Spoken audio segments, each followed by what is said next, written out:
அஸ்ஸலாமு அலைக்கும். நாங்கள் மதரசா பிள்ளைங்களுக்கு சாப்பாடு கொடுக்க போகிறோம்.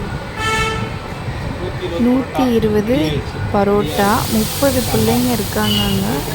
அங்கே அவங்கள மெயின்டைன் பண்ணுறவங்க ஹஸ்ரத்துங்க 2 பேர், எல்லாம் சேர்த்து 32 பேருக்கு 120 பரோட்டாவும் குருமாவும் பல்லாவரத்தில் இருக்காங்க.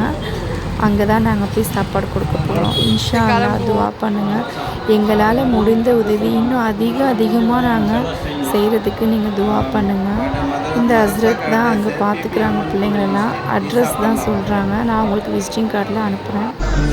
உங்களால் முடிந்த உதவி நீங்களும் செய்யுங்க. இந்த பிள்ளைங்களுக்காண்டி அல்லாஹ் மேலும் நமக்கு பர்க்கத் செய்வானாக.